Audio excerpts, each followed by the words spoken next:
I hid my pregnancy from my parents for months, but when my younger brother accidentally found the ultrasound, I had to pretend everything was fine while feeling completely betrayed. My name is Olivia, I'm 23, and I grew up in a family where appearances mattered more than anything else.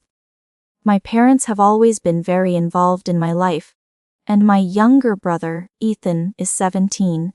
He has this natural curiosity. It is both endearing and terrifying because he notices everything, asks too many questions, and doesn't always know when to stop digging. I have always been careful around him, especially since I realized early on that, if I didn't keep certain things private, they would inevitably spread through the house like wildfire. This habit of guarding my life has followed me into adulthood, but nothing I had done before compared to the level of secrecy required when I found out I was pregnant. It happened in early summer. I was living alone in a small apartment near work, trying to maintain the balance of my life while keeping my relationship with the father steady but private. I had just turned 23, and while my partner and I were excited, I knew my parents would react poorly. They have always had strong opinions about life choices, relationships, and timing, and I feared their disappointment, judgment, or worst of all, attempts to take control of the situation. For months, I kept the pregnancy hidden.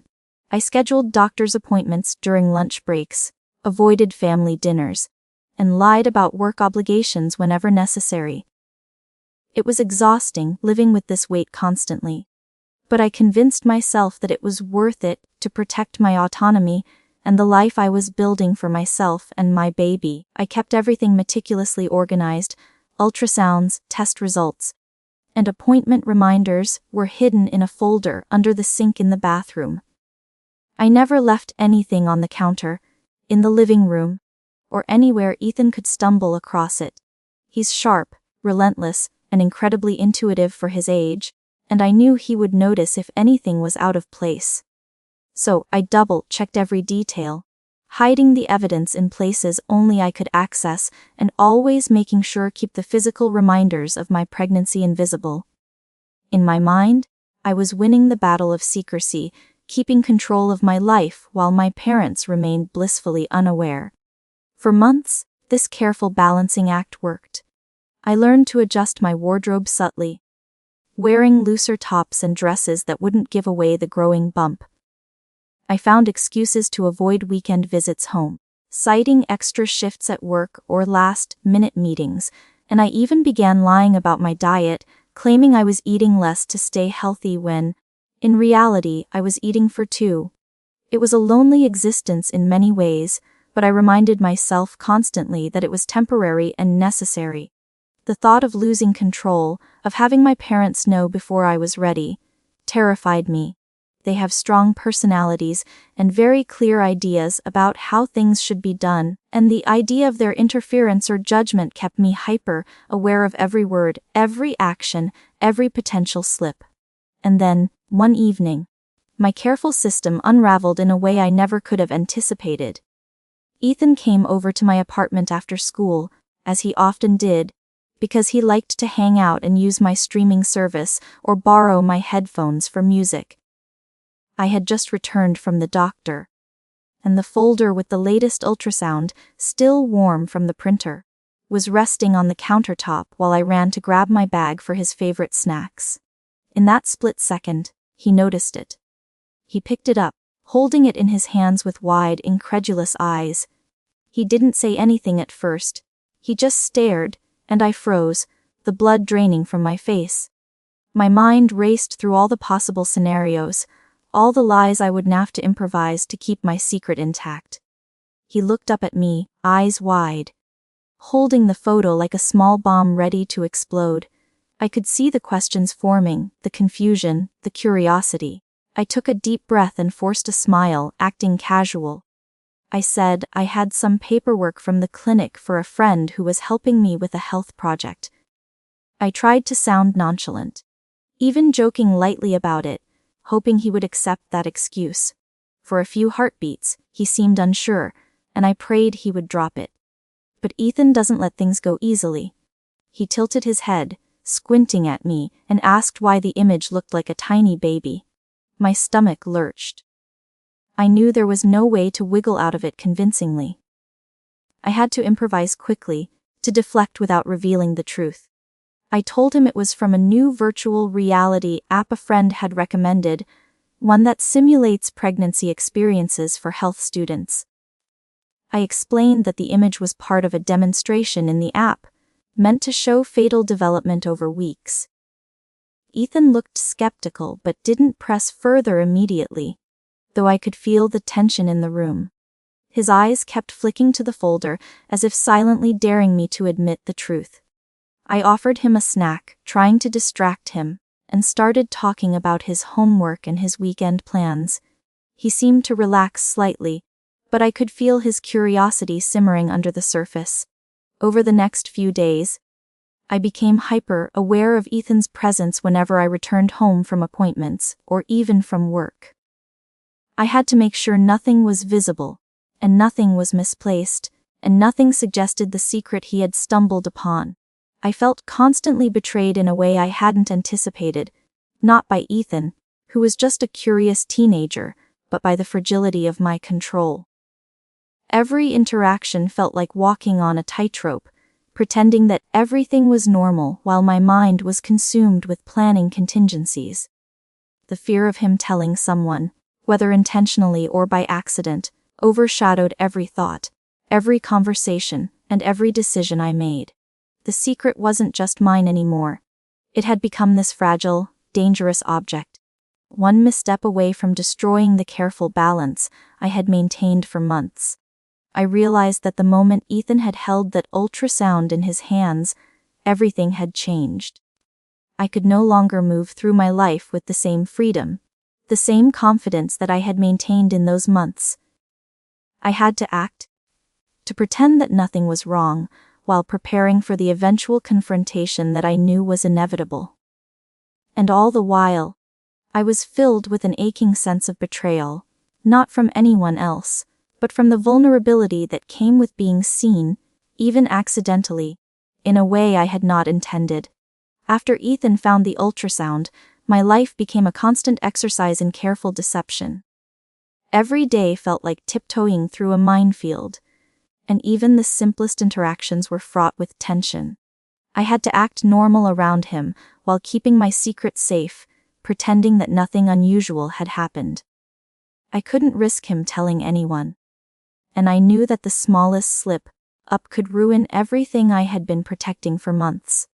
The mental exhaustion was overwhelming, but I felt trapped.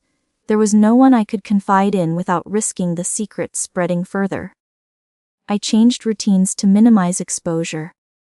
I scheduled doctor appointments earlier in the morning, before Ethan woke up, and I started leaving the apartment, as if I were going to work even when I had a follow-up appointment or needed to pick up prescriptions. I rearranged my living space, making sure nothing obvious was lying around. Ultrasound images were hidden deeper in drawers, medical paperwork buried under mundane items, and my prenatal vitamins were disguised among regular supplements. I became hyper-aware of Ethan's habits, noticing when he lingered in the kitchen longer than usual, or when he picked up a book or a piece of mail that might give him clues. It was exhausting to maintain this level of vigilance day after day. Meanwhile, the emotional toll was mounting. I felt a complex mix of excitement, fear, and frustration. There were moments when I wanted to cry, overwhelmed by the reality that I was bringing a new life into the world while hiding it from the people who were supposed to support me. At the same time, I felt guilty for keeping the secret from my parents. I knew they would worry, they would want to help. But I wasn't ready for that conversation. I was terrified of their reactions, worried they would try to control decisions, and anxious that my independence would be stripped away. I wanted to navigate this pregnancy on my own terms, but the constant need for secrecy made even simple tasks feel impossible. Ethan, for his part, was becoming more inquisitive. He would ask seemingly innocent questions about my schedule, my health, and my eating habits. He commented on the way I was dressing, noting that some of my clothes seemed looser, and he teased me gently about being tired sometimes. Each observation made my heart race, and I had to think quickly to respond convincingly without revealing the truth. I learned to develop quick, plausible explanations, rehearsing answers in my head for every possible question he might ask. It became a constant game of mental gymnastics. One misstep could unravel the entire illusion I had so carefully constructed. One evening, Ethan found himself lingering in my apartment longer than usual. I had been cooking dinner, trying to act normal while my mind raced with the list of tasks I needed to complete before he noticed anything else unusual. He wandered into the living room, picked up a notebook I had been using to track prenatal information, and started flipping through it casually. My heart stopped. I could see the look of curiosity mixed with confusion on his face, the wheels turning in his head as he processed what he was seeing. I forced myself to speak calmly, pretending the notebook was just a journal for work notes. I made a joke at me being overly organized for a project, and Ethan laughed lightly, shrugging, but I could feel the tension in his posture, the lingering suspicion in his gaze.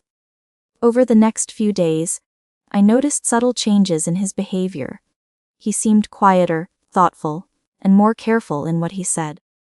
I assumed he was processing the information, trying to reconcile what he had seen with the explanations I had given. I also realized that the secret was no longer just a burden. It had started to affect my relationship with him. I wanted to trust him, to believe he would keep his curiosity in check. But I also felt betrayed by the fact that one accidental discovery had put me in a position where I couldn't act freely. I was forced to constantly monitor both my actions and his reactions, walking a fine line between honesty and concealment. Adding to the stress was the knowledge that my parents were only a phone call away.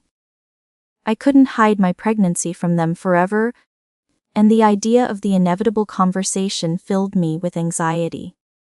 I spent hours thinking about the right way to tell them, imagining their reactions and planning what I would say, all while keeping up the charade with Ethan. Each day, I felt the pressure build, the mental weight of deception pressing down on me more heavily. The constant vigilance, the rehearsed responses, and the fear of exposure were exhausting, and yet I had no choice but to continue. I also had to manage my own emotions, which were constantly shifting. I felt joy and anticipation when imagining my future child, but these feelings were always shadowed by anxiety, fear, and frustration. I resented the intrusion of Ethan's accidental discovery, even though it was not intentional, and I felt a deep sense of betrayal at having my privacy compromised. I became hyper-aware of every movement, every glance, and every comment in my apartment. I learned to move quietly, to speak carefully, and to act as if everything was normal, even when inside I was in turmoil. The weeks passed slowly, each day marked by careful management of appearances, meticulous planning, and mental gymnastics to maintain the secret. I became adept at improvising explanations for unusual symptoms, changes in routine, or odd documents lying around. I kept a running mental list of plausible stories, rehearsed them until they felt automatic, and monitored Ethan's responses constantly. The secret had become a part of my daily life, a constant shadow that dictated my movements and interactions, leaving me emotionally drained but determined to protect the future of my child and my autonomy as a mother-to-be. Despite my best efforts, the constant tension began to take its toll. Living in a state of hyper-awareness, always calculating what I could say, where I could leave things, and how Ethan might interpret even the smallest detail, became mentally exhausting. I started noticing little things about myself that reflected the stress. My patience was thinner than ever, I snapped more easily at small annoyances, and I found myself withdrawing from friends and colleagues to avoid explaining absences or unusual behavior. Every moment of freedom felt like a risk, and the apartment that had once been my sanctuary had become a carefully constructed stage where I was always performing. Ethan continued to hover in ways that were subtle but persistent. He didn't directly confront me about the ultrasound again, but he began asking pointed questions that forced me to think on my feet constantly.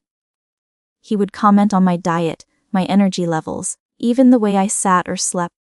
And I learned to answer in ways that were truthful enough not to raise suspicion, but vague enough not to reveal my secret. I also began noticing how he observed patterns in my life. The errands I ran, the doctor appointments I scheduled, the changes in my daily routine. It was unnerving to realize that a 17-year-old could see so much, and that I had to constantly anticipate the questions that might follow each observation. One weekend, my partner came over to spend the day with me. I felt an intense mix of relief and anxiety, wanting to be close and share my experiences while keeping Ethan's awareness in check. Ethan had decided to hang out in the living room, ostensibly working on a school project, but I could feel his eyes on us as I interacted with my partner. The tension was suffocating. Every laugh, every casual touch, every conversation had to be calculated. I found myself scanning the room repeatedly, making sure no evidence of my pregnancy was visible, that the folder with my medical documents was safely hidden, and that my clothing adequately concealed my growing belly. As the months passed, the physical changes of pregnancy became impossible to hide. I had tried to adjust my wardrobe and posture to conceal the bump, but by the start of the third trimester, it was becoming increasingly difficult.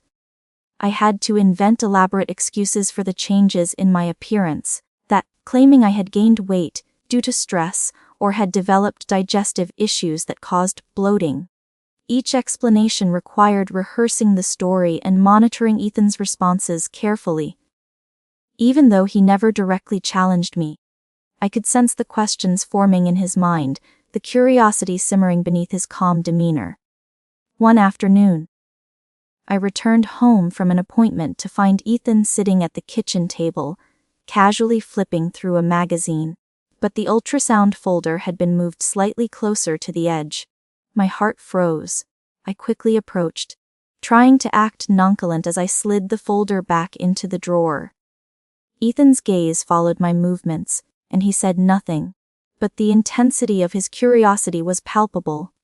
I realized then that the secret I had been guarding so carefully was a fragile object, one that could shatter at any moment. The pressure of maintaining the lie was wearing me down, and I began to feel the emotional weight of isolation more acutely. My parents remained completely unaware. Phone calls from home, video chats, and occasional visits reminded me how much I was keeping from them. I had convinced myself that hiding the pregnancy was necessary for my independence, but the isolation it brought was profound. I longed to share the news, to have someone close to me understand the joy and fear I was experiencing, but the risk was too great. I feared judgment, worry, and interference in my decisions. Each day, the emotional burden grew heavier, compounded by the constant vigilance required to keep Ethan from discovering the truth again. I started feeling conflicted about my relationship with him. On one hand, he was my younger brother, someone I loved deeply, and someone who deserved honesty. On the other hand, I had invested so much in maintaining control over this part of my life, and I feared that letting him in, even partially, would unravel everything. I found myself resenting him at times, even though he had done nothing intentionally wrong. The betrayal I felt wasn't about Ethan directly. It was about the fragility of the boundaries I had set for myself, and the vulnerability that had been exposed the moment he discovered the ultrasound. Work became my only refuge. I threw myself into projects, late nights, and meticulous planning, trying to occupy my mind so I wouldn't dwell on the precarious state of my personal life. Yet, even there, the anxiety followed me. I had to plan around appointments, adjust schedules carefully, and avoid situations where colleagues might notice the physical changes. It was exhausting, but also oddly empowering in a way. It reminded me that I could navigate a complex web of challenges without losing control entirely. I was still the architect of my own life, even if my control was constantly being tested. Sleep became another challenge. The physical discomfort of pregnancy combined with the mental strain of secrecy made it difficult to rest. I would lie awake for hours, listening to the sounds of Ethan moving around in his room, thinking about what could happen if he connected the dots. Each creak of the floorboards, each laugh, each casual question became a source of tension. I had to force myself to breathe, to remind myself that I could maintain control, that I could manage this delicate balance for as long as necessary. Despite the stress, there were moments of profound joy. Feeling the baby kick for the first time, imagining the future, and dreaming about the life I was creating gave me bursts of happiness that were intensely private. These small, intimate moments reminded me why I was enduring the strain, why I had maintained secrecy, and why I was determined to continue on my own terms. Each kick, each movement was a reminder of the life growing inside me, a life that depended on my resilience and careful planning. The secret, though, remained a shadow over every interaction, every plan, every day. The burden of hiding my pregnancy had become a constant companion, shaping my decisions, my relationships, and my sense of self. I knew the day would come when I would have to reveal the truth, both to Ethan and to my parents, and the anticipation of that moment filled me with dread. Until then, I existed in a state of careful calculation, pretending everything was fine while feeling the weight of betrayal, vulnerability, and isolation pressing down on me with every passing day. The day Ethan finally confronted me wasn't dramatic in the way I had imagined a confrontation might be. There were no raised voices, no accusations flying across the kitchen, just a quiet tension that hung in the air heavier than any argument could have. I had been preparing for months, rehearsing different ways I might explain the pregnancy, imagining my parents' reactions, planning how I could manage Ethan's curiosity without breaking the fragile trust I had in him. And yet, when it happened, it felt almost anticlimactic because Ethan's approach was calm, careful, and unsettlingly perceptive. He had come over after school, as usual, and we were sitting in the living room. I had been scrolling through my phone, pretending to read an article, while he fidgeted in the corner, glancing occasionally at my belly, then at my hands, then at the folder I had left on the coffee table accidentally. Finally, he spoke. He asked me why I had been so secretive lately, why I seemed tired all the time, and why some things in my apartment didn't add up. His tone wasn't accusatory, it was filled with curiosity and concern, but I could feel the weight of expectation in his eyes. I realized then that my careful lies were no longer sustainable. I could sense that he already suspected the truth, that the elaborate web I had woven for months was starting to unravel. I took a deep breath and forced myself to be calm. I told him that there were some things I wasn't ready to share yet, that I was managing them on my own because I wanted to handle certain responsibilities myself. Ethan listened quietly, nodding, and I could see the wheels turning in his head. After a long pause, he asked again, almost softly this time, if I was hiding something from him. There was a vulnerability in his voice that made me hesitate, the kind of quiet honesty that I had been craving to share for months but hadn't dared. I felt a rush of conflicting emotions, fear, relief, frustration, and a strange sense of closeness I hadn't expected. Finally, I admitted the truth. I told Ethan I was pregnant, that I had been keeping it a secret from everyone, and that I was terrified of how people might react. I explained why I hadn't told him first, why I had gone to such lengths to hide appointments, documents, and other signs. As I spoke, I felt an immense weight lift off my shoulders, as if admitting this secret out loud had released some of the tension that had been constricting me for months. Ethan didn't respond immediately. He just sat there absorbing the information, his face a mixture of shock, curiosity, and something that felt like a growing sense of protectiveness. Over the next few hours, Ethan asked questions, Some practical, some emotional, about how I was feeling, how I was managing the pregnancy, and what I needed from him. His questions weren't judgmental, they weren't dismissive. They were curious and caring. I realized in that moment that the betrayal I had felt wasn't really about him. It had been about losing the illusion of control I had worked so hard to maintain. In admitting the truth, I found that Ethan wasn't a threat.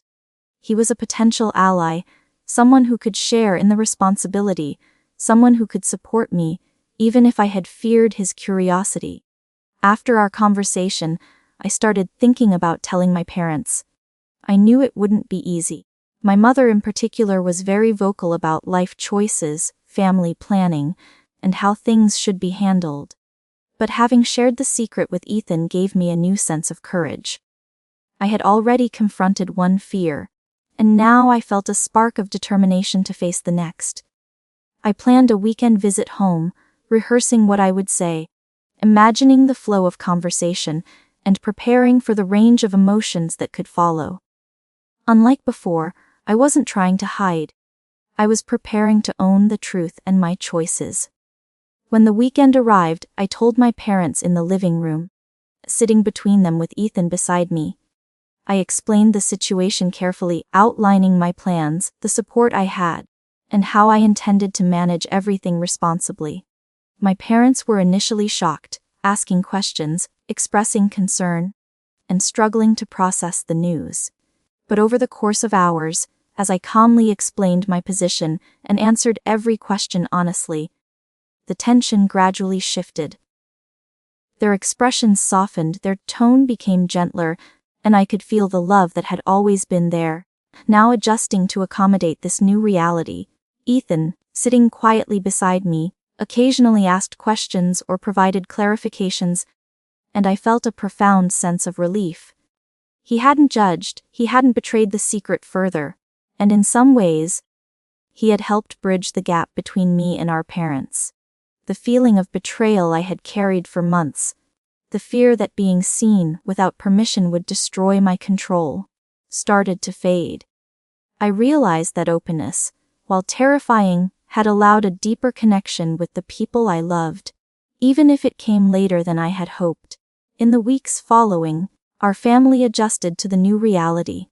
My parents became more involved, helping me plan appointments, offering guidance, and even creating small rituals of support that made me feel seen and loved.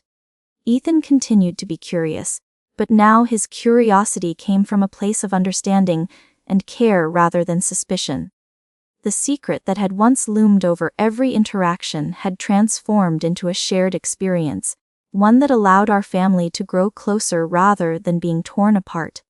Looking back, I realized that keeping the pregnancy secret had been a test of endurance, patience, and emotional resilience. It forced me to confront my fears, navigate delicate relationships, and manage intense stress for months. And yet, the revelation, first to Ethan, and then to my parents, wasn't the catastrophe I had imagined. Instead, it became a turning point, teaching me that trust, honesty, and openness, even when terrifying, could lead to support, understanding, and a sense of connection I hadn't thought possible. Now, I live with a mixture of anticipation and calm, looking forward to the arrival of my child. The secrecy and fear that once dominated my life have been replaced with planning, preparation, and shared excitement. Ethan has become a quiet but steady presence, supportive in ways that surprise me, and my parents, while still opinionated, have adjusted to celebrate and help rather than judge. I understand now that vulnerability isn't weakness, and that sharing the truth, even after months of careful concealment, can transform fear into closeness, isolation into connection, and anxiety into anticipation. What do you think about this story? Did you expect this ending? Let me know in the comments below, and don't forget to like this video if you want to see more.